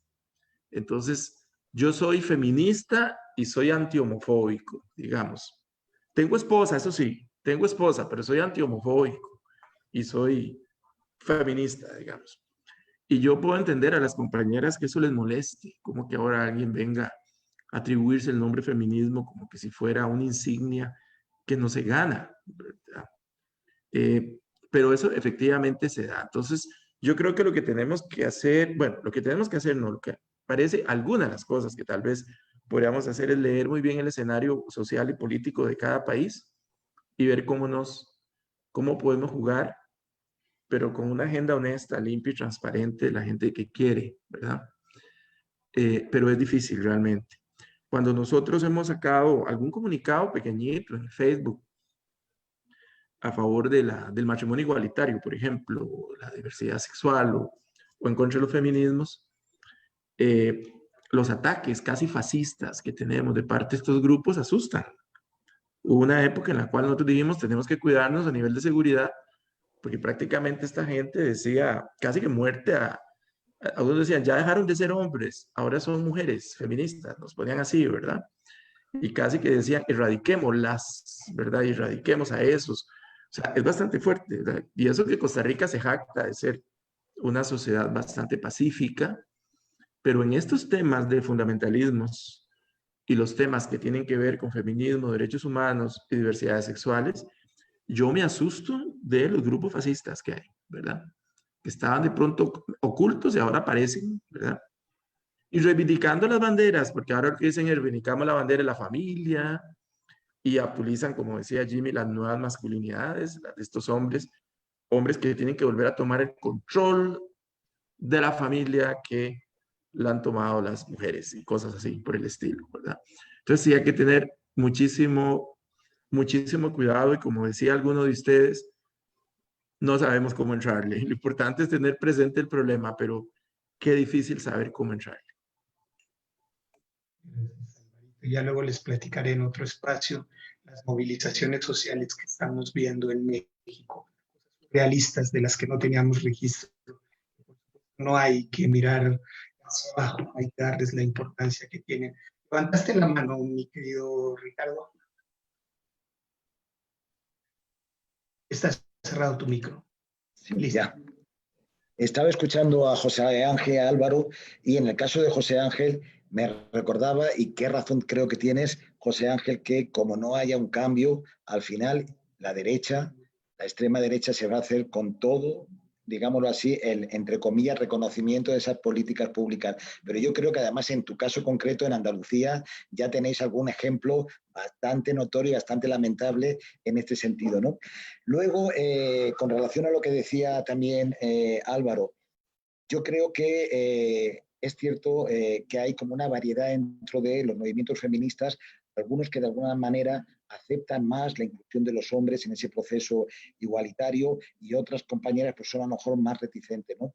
Yo en mi devenir me he encontrado con que compañeras me dicen, tú eres feminista, otras compañeras me dicen, tú no eres feminista, eres aliado. Otras compañeras dicen, es que cuando estamos hablando de feministas, los hombres no sois feministas, podéis estar en el feminismo, ¿no? Entonces siempre hay como una contrariedad en este sentido de señalamientos y ahí me gusta mucho lo que dice, en este caso, una colombiana, que si mal no recuerdo el nombre, se llama Catalina Sánchez Navarro, que dice que cuando estamos hablando de feminismos o no feminismo y la participación de los hombres en el mismo, dice que a ella, y textualmente así lo señala, dice, le importa un carajo que los hombres se les llame feministas, aliados, igualitarios, como quieran llamarle, que lo que tiene que ser es que cada vez sumen a más hombres convencidos, dispuestos a llevar a cabo ese proceso de construcción, de reflexión, entender, como José Ángel decía hace un rato, ¿no?, que los privilegios los tenemos, que los efectos y los latigazos del patriarcado siguen en todos nosotros, pese a que estemos involucrados en este tema, pero como os digo, a mí me gusta mucho lo que esta compañera dice, que lo que le importa es un carajo la denominación de, solamente es que vayamos cada día más incorporándonos en ese sentido. Gracias, amigo. Quisiera trasladarles algunos saludos, algunos comentarios de los compañeros, compañeras que siguen la transmisión a través de Facebook. Agradecer, por supuesto, todo el seguimiento. Mercedes Angélica, es importante construir una base educativa acerca del machismo patriarcal en las instituciones.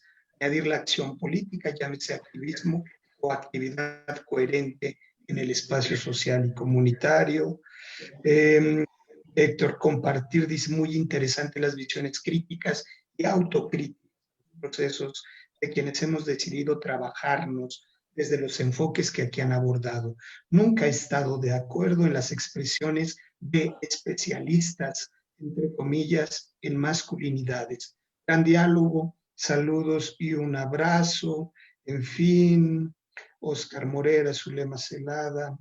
Muchos saludos, muchos agradecimientos, muchos abrazos. Quiero dejar una pregunta, un comentario de Mercedes Angélica, si la quieres retomar, Jimmy. El reto es cómo evaluar los logros de la educación para la igualdad de género y la deconstrucción del machismo patriarcal. Es decir, en términos de evaluación, de indicadores, incluso de síntomas sociales, ¿cuándo podremos asumir que hemos dado pasos hacia la igualdad? Y aquí les quiero plantear que empecemos una rondita de conclusiones para, además de dar respuesta a lo que plantea Angélica, identificar cuáles son los siguientes pasos, las proyecciones, las pautas a título de conclusión. Jimmy, tus notas finales. Muchas gracias. Solo comentar sobre la pregunta anterior, estaba reflexionando la importancia de reconocer también que los feminismos son plurales y diversos. Así como los que trabajamos en masculinidades somos plurales y diversos, y habrá momentos en los que podremos encontrar espacios para sentarnos con algunos y algunas, como habrá espacios para no hacerlo. Lo importante de esto es la transparencia y claridad en nuestra agenda. Yo sigo creyendo que hay un pendiente también en el trabajo de masculinidades, que es generar evidencia de lo que estamos logrando con nuestras intervenciones.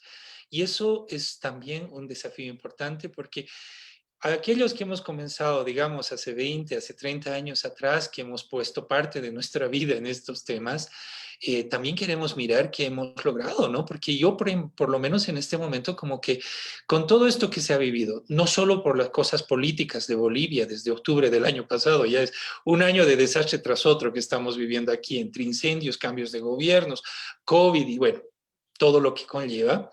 Y vemos que las prácticas machistas se evidencian en marchas, en movilizaciones, en gestión política, etcétera. Entonces, como que quedamos y decimos, oye, hemos invertido 20 o 30 años de nuestra vida y que hemos promovido, que hemos cambiado en la gente, ¿no? Seguramente habrá hombres que en sus vidas cotidianas están llevando adelante mejores relaciones con la pareja, con los hijos, pero también yo creo que tenemos ambiciones de transformaciones más grandes. Y aquí, cuando preguntas sobre qué debemos evidenciar, yo creo que hay dos dimensiones de medición importantes, una la de efectos y otra la de impactos, es decir, para no ser muy técnico, lo que logramos ahora con las intervenciones y lo que cambia en el tiempo. Y entonces, yo sí creo que podemos medir cosas en efectos, ¿no?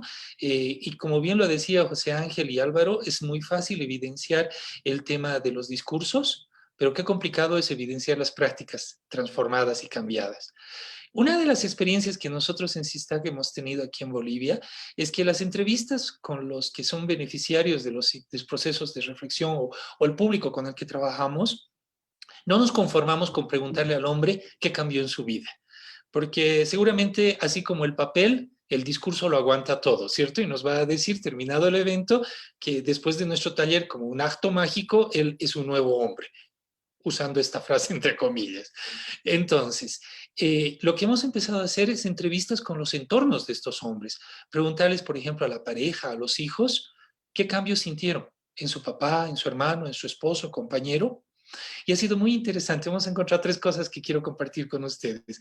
Una es que las parejas mujeres nos decían, lo que yo no quiero es que mi compañero venga y me diga lo cambiado que está, sino que haga las cosas de otra forma. Eso nos confirma nomás que el discurso lo aguanta todo.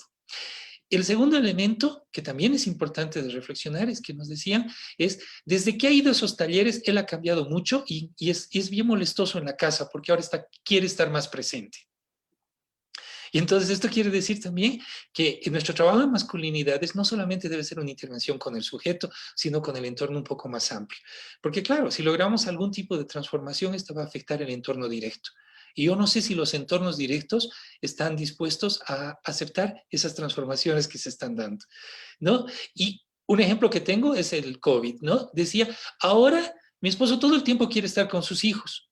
Y eso genera molestia, o sea, entendamos que no todo el mundo está preparado para las transformaciones que estamos promoviendo también. Y el tercer elemento que me parece importante es de los propios hombres. Los hombres nos han evidenciado que cuando empiezan procesos de cambio, empiezan a confrontarse con sus entornos directos. se empiezan a sentir más solos porque ya no pueden dialogar lo mismo que dialogaban antes con sus grupos de pares, ya no pueden compartir y el propio grupo de pares los empieza a marginar y castigar. Entonces yo sí creo que estas son evidencias que nos tienen que hacer pensar que nuestras intervenciones sí están generando efectos. Por supuesto pueden estar transformándose en impactos, pero que aún nos queda todavía desarrollar mucho en metodologías. Y no creo que encuestas globales nos sirvan mucho. Hay que hacer trabajo local. Hay que generar evidencia a nivel local. Por la diversidad y pluralidad cultural también, que es muy importante. Gracias, Jimmy, como siempre, por la mirada crítica, aguda, pero también por la sensibilidad y la generosidad con la que compartes. Te mando un abrazo, mi querido Jimmy, muchísimas gracias. José Ángel, tus apuntes finales antes de despedirnos.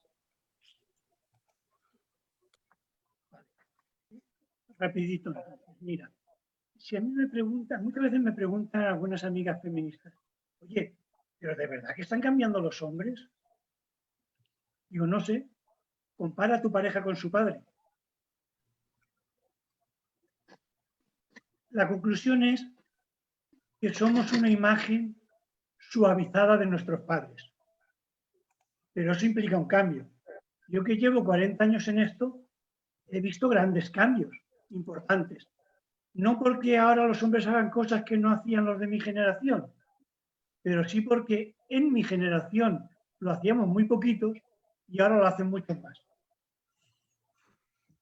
Una idea que no quiero dejar que se pase. ¿Cómo tenemos que comportarnos con las feministas? Siendo coherentes para ser convincentes.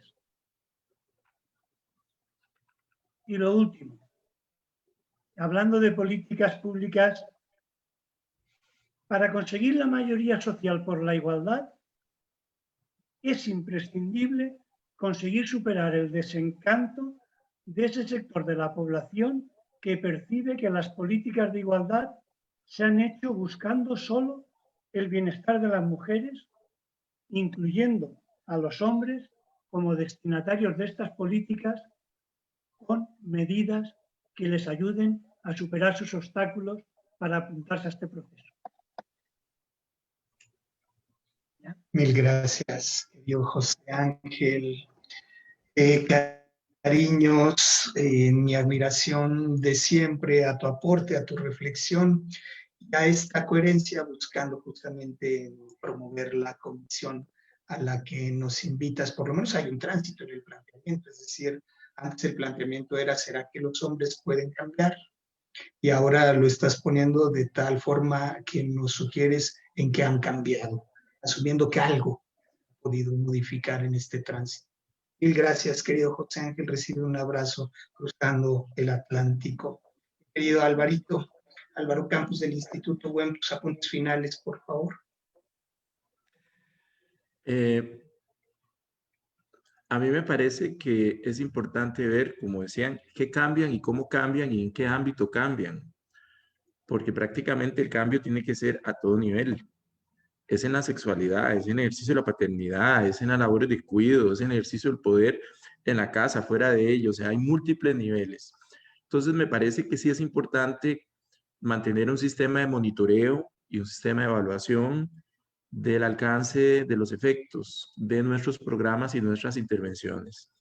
Eso nos obliga a construir indicadores de cambio, aunque depende, porque yo desconfío mucho de esos tales indicadores. Cuando establecemos un indicador, hacemos todo lo posible porque el indicador se cumpla, ¿verdad? Y hasta cierto punto, inconscientemente podríamos estar manipulando, qué sé yo.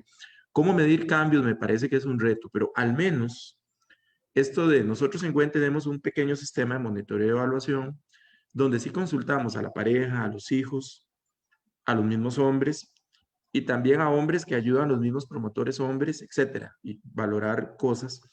Y yo creo que es fundamental un código de ética para saber sobre qué parámetros vamos a medir. Medir no me gusta, vamos a valorar de pronto los cambios que los hombres hacen. Creo que es más fácil valorar los efectos que valorar los impactos, porque en el impacto es multifactorial, no es solo el trabajo con los hombres, es multifactorial, incluye el modelo económico, el modelo político, los factores ideológicos de la sociedad, en fin, el impacto es un poco complicado. pero sí podríamos valorar si un hombre ha renunciado a la violencia, cuánto se mantiene en el tiempo, cuánto se mantiene a largo plazo, digamos, ese cambio. Y algo fundamental que comentaba Jimmy, romper la cofradía, como dice Rita Segato, ¿verdad? Ese es un indicador fundamental. Cuando los hombres empiezan a hacer cambios, la cofradía masculina le va a reclamar. Y algunos hombres que llegan al instituto no quieren renunciar a que el macho de la cofradía le siga dando el lugar de macho. Entonces entran en una doble moral. Aparentemente hacen algunos cambios, pero cuando están con la cofradía son los seres más machistas que hay. Entonces, qué cuidado que hay que tener con esto. Entonces, la valoración sí tiene que ver con conductas, tiene que ver con manejo ético, entre otras cosas. Muchísimas gracias, Alvarito. Como siempre, te mando el afecto, la admiración, el agradecimiento por los compartidos. Un abrazo hasta San José y en Almoloya de Juárez, mi querido Ricardo Ruiz Carbonell, por lo menos de visita. Almoloya de Juárez tiene un centro de máxima seguridad. No es donde estás trabajando hoy, es ahí. Y aprovecho para agradecer a la Secretaría de Seguridad Pública que abrió amablemente este espacio para que pudiéramos compartir. Notas finales, mi querido Ricardo.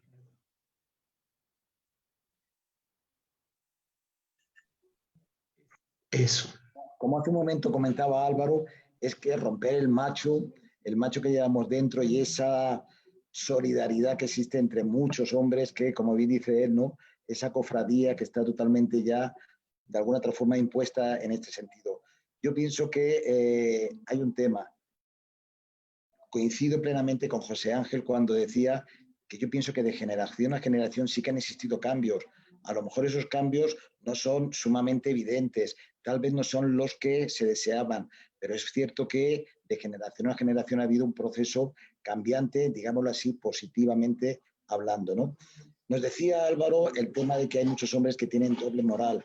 Lo que pasa es que también vivimos en una sociedad en la cual ese látigo acusador que se llama precisamente sociedad hace que muchos hombres tengan tanta moral que hasta doble tengan, ¿no? Y entre ellos muchos hombres que están totalmente aferrados a lo que es el patriarcado y esa posibilidad de que quieren cambiar pero dan un paso y se dan tres para atrás, ¿no? Yo sigo insistiendo en lo mismo. Yo pienso que el proceso de deconstrucción es necesario, sobre todo el que los hombres en este caso podamos entender que tal vez no es fácil cambiar, pero una vez se llega a cabo es sumamente propositivo, es ventajoso, no solamente para nosotros, también para nuestros entornos más cercanos. Yo sigo pensando en lo que decíamos hace un rato, el discurso y la práctica en muchos casos nada tiene que ver, no existe una concordancia ni muchísimo menos. Necesitamos que esas políticas públicas sí que vayan de alguna otra forma redirigidas a cuál es la población. Y por último, con el tema leyes, yo sigo pensando que las y los legisladores deben de ser conscientes que el hecho de que exista una nutrida legislación, un marco normativo sumamente amplio, no garantiza tampoco, si no conllevan esas leyes, enfoques tales como el de perspectiva de género, el de derechos humanos, el interseccional, etcétera, etcétera.